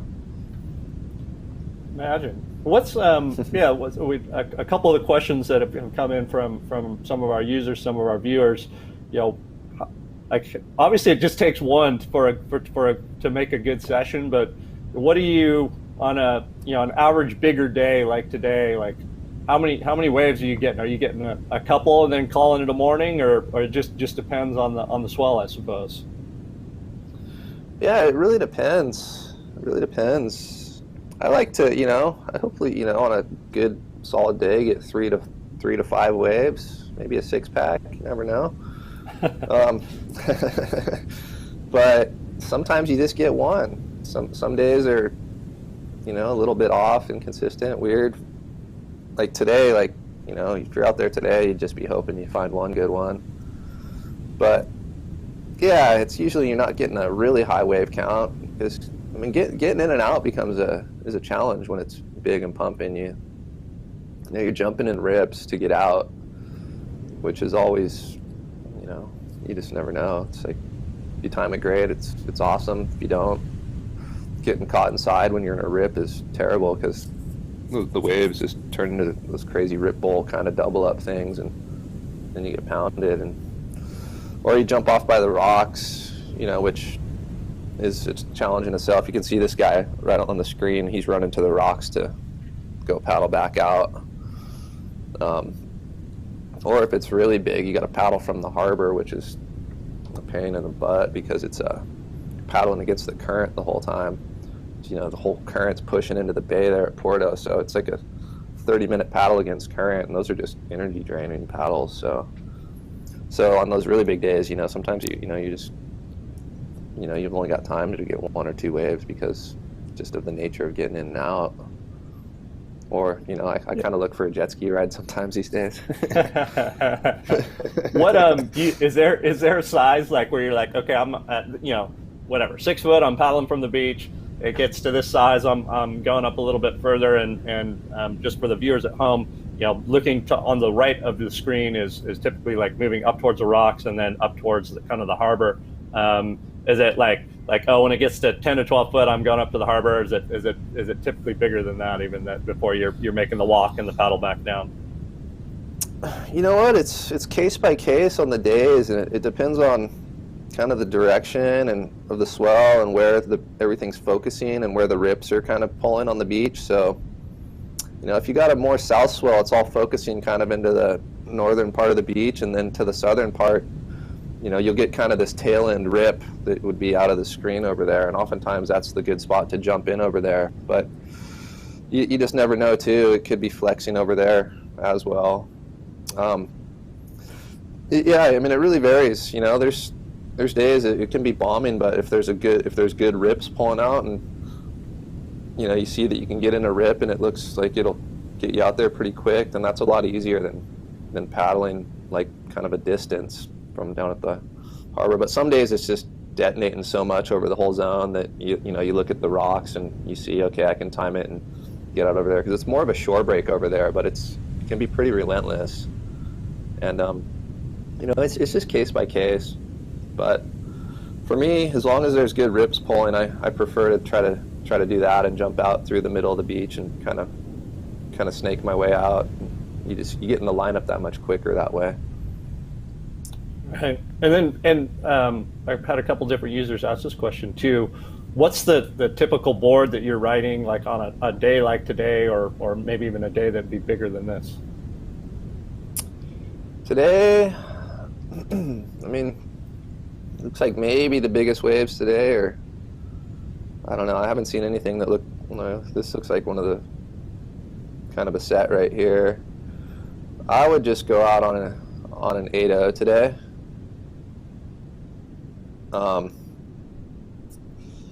Yeah, I would ride an 8-0. I mean, if it's 10 foot, maybe some, I don't know, there might be some 12 footers today. Yeah, I ride an 8-0. It's kind of my zone. Once it goes 12 foot plus, then I go to an 8-6. And then once it goes like above 15 foot, like 30 foot faces, then I go to a 9-0.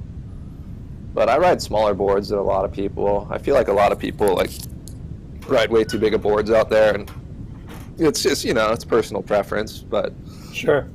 Yeah, I mean, but if you put the top surfers in the world out there, they're going to be riding 6-8s out there right now, 7-0s. So, right.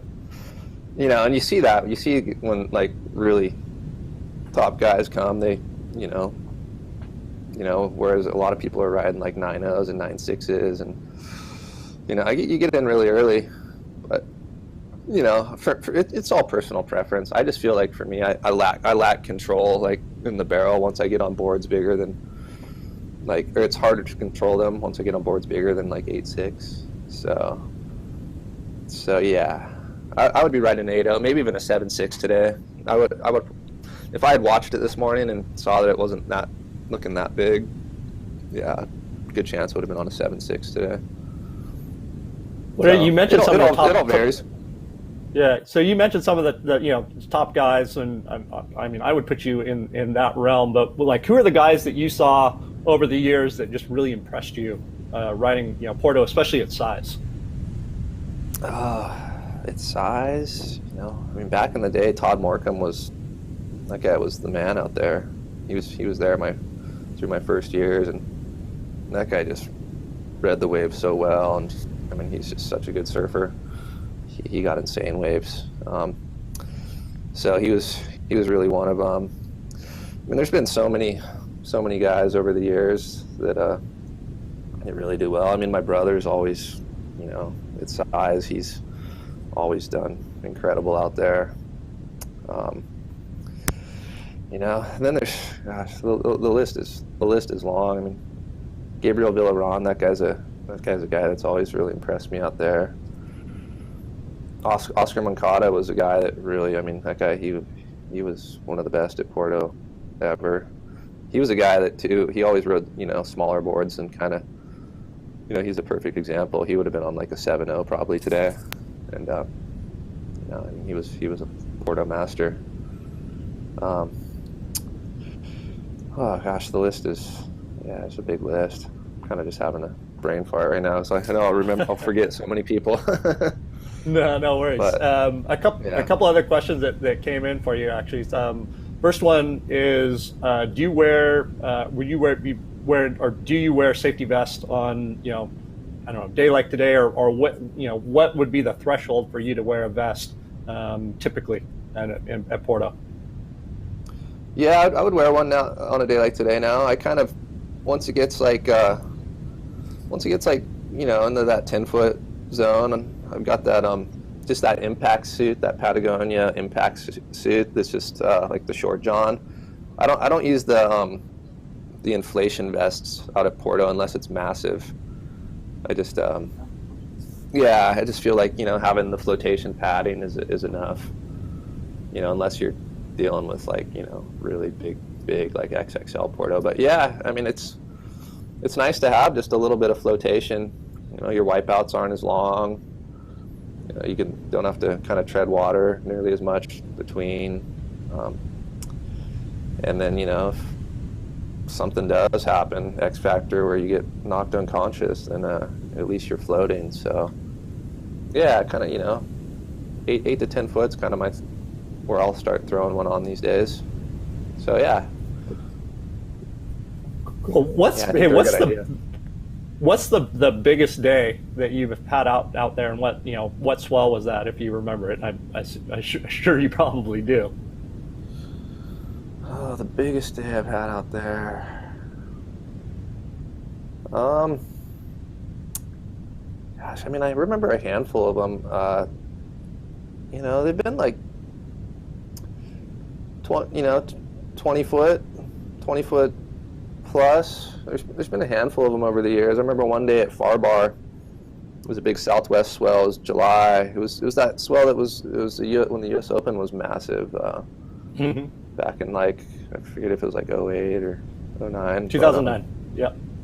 09. Yeah. It was a big Far Bar swell, and it was 20 foot. And that's when I still surfed we all still surfed without leashes out there.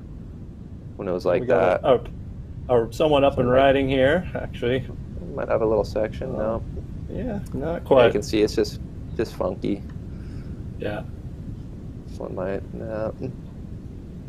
That was big and perfect. That was an incredible day there. I really like when you get those big Southwest swells and they get big enough that they hit the canyons down there on that part of the beach. Then you get these really long tapered waves that aren't as kind of wedged up as they are when it's more in the northern part, and that's when you can get some really, really long barrels. It's a little bit different kind of a wave. But yeah, I got caught inside of a 20 footer that day. Lost my board. Had to. Sounds luckily fun. Got a jet ski. Yeah, luckily got a jet ski ride back in that day. Then there's been a handful of other days that have been 20 foot that there's been. But the biggest day was the day that I missed it. I got there the second day of the swell. It was the day Healy got that giant one. Yeah.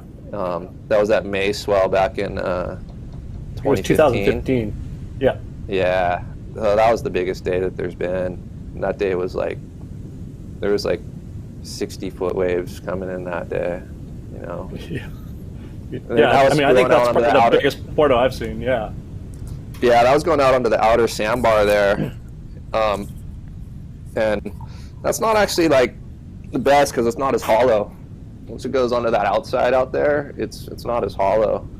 So, you still might kind of find some of the medium ones that are squaring up, but those big ones, they're not as hollow. But yeah, that looked crazy. Yeah. And I got down there. I arrived that day, and I surfed the rest of that swell. The next day was really big too. It was still 20 foot that next day. But so it was really, really good, as I recall, right? Didn't you? You got a couple really good waves on that next day. Yeah, I did get a couple good waves that next day, and then even that third day, the third and the fourth day of the swell, that swell tapered down good and got really good as it went. So that was a good swell. I think it was that. I'm pretty sure it was either that swell or another one. Everybody kind of celebrated after the second or the third day and went out and had a party, and then scored it by yourself the next morning. And then there was this morning that was as good as it gets, 6 to 8 foot, and I remember it was just me, Healy, and Gavin Beshin in the water, and we were getting these insane waves. I forget if it was that swell or it was another similar big swell, but yeah, everyone went out and partied, and I'm okay. You guys don't want to get perfect 8-foot barrels, so we'll take them. Yeah. So another question that's popped up for you is what's your training regimen for huge surf these days? I just generally keep pretty fit. For cardio stuff, I run I run hills and stairs. It's because in San Clemente we got a lot of those, and that's an easy one for me to keep my cardio strong, running the beach. And then just this could be an okay wave. Yeah, that was nice. Could open up. Yeah, there we go. Did you make it? No, we got some travel though. That was a nice looking wave. Yeah, best of the morning so far, I think, that we've seen. Best of the morning so far, yeah. Yeah, that was cool. You'd be stoked if you got that one, I'd say. Got it on the replay here. On the replay. Backsider. Hard to say who that was. Looked like either maybe Cesar Petroni or Marcial Monreal. Those are kind of two of the top local goofy footers that are really getting a lot of good waves these days. Yeah, yeah. As far as staying fit, yeah, I just, I kind of do basic stuff. I don't, do too much. I don't like go to the gym or anything, but I do push-ups, sit-ups, pull-ups. Just kind of, I just keep overall fit, stretch, surf a lot, surf without a leash. So then I end up swimming quite a lot. Swimming, yeah. Yeah. So, yeah, it's a lot of ways to kind of stay fit, but those are mine. Riding bike too, ride a bike, just kind of incorporate basic stuff. I kind of never really been the guy that like goes to the gym and does kind of extended workouts or whatever, but just got ways to kind of generally stay in good shape. And then holding your breath too, like something you gotta practice do too and that's what I'll do. I'll just different ways, and do it in the living room, do breathing stuff, or like kind of pump up the cardio, like when I'm running, and then kind of hold your breath when you're doing that kind of stuff. Just get used to holding your breath. I think it's a good one. Doesn't have to be long extended holds, but so you get your cardio pumped up and then hold your breath for 20 seconds, or just kind of get comfortable holding your breath. Yeah. Well, just we've had a little bit of surf at home lately. The wind's been kind of funky. But you getting any waves at home over the last week or two? Yeah. I've just been surfing locally. Some trestles, and it's been fun little combo swells on the beach breaks. I've kind of just been here in San Clemente for a bit. Got down to Baja a couple weeks ago. Got some fun waves. But I'm gonna go surf this swell. I'm gonna dip out this weekend and go get some waves. So cool. Yeah. We brought up our quad cam here, and this is just taking a look at a number of different zones outside of outside of Puerto Escondido. In our upper left, we've got one of our El Salvador cams. Bottom left is our Puerto Escondido overview cam. Looks into some of the rights that come through. The top right is our Santa Teresa cam. You can see the lines stacked up there. And on the bottom right is zippers down in Cabo, Mexico. And as we mentioned, this swell is moving north as we speak. It's actually hitting Southern California. The buoys in Southern California right now started coming up yesterday, actually very long period energy, small, but very long period energy in the 22 to 25 second range. And we're seeing about 2 feet of swell now, I think, on the local buoys from this particular swell alone, something in the 2 at 20 to 22 second range. And we expect this swell to be filling in throughout the day today for California and peaking basically through the weekend. Looks like Saturday will be the peak day before gradually coming down through the end of the weekend. And hey, thanks for jumping on with us, Rusty. I know it's early and I know you need to get to work, but we do appreciate you joining us. And folks, looks like we're going to bring out our broadcast to an end this morning. I do plan to do more of these types of live broadcasts, so make sure you stay tuned to Surfline to stay informed. We want to thank our amazing host, Bungalow Zicatela, and thanks to everyone for tuning in. So, Rusty, again, thanks for joining us and walking us through as we see another big wave here this morning. And hopefully you go get some waves this weekend. Cool, thanks, guys. Yeah, it's fun to jump on and have a chat. And I think this swell just I think it'll keep picking up. I mean, that looks like the bigger set of the morning right now. So I think once that period starts dropping a little bit, and I think tomorrow morning could be the day there in Puerto. If I was there, I'd be kind of putting my eggs in that basket. Camping on it. Well, who knows? Cool, Maybe we'll go live tomorrow morning. Well, thanks again, Rusty. I appreciate you joining us. And folks at home, we will see you soon. Right on. Cheers, guys.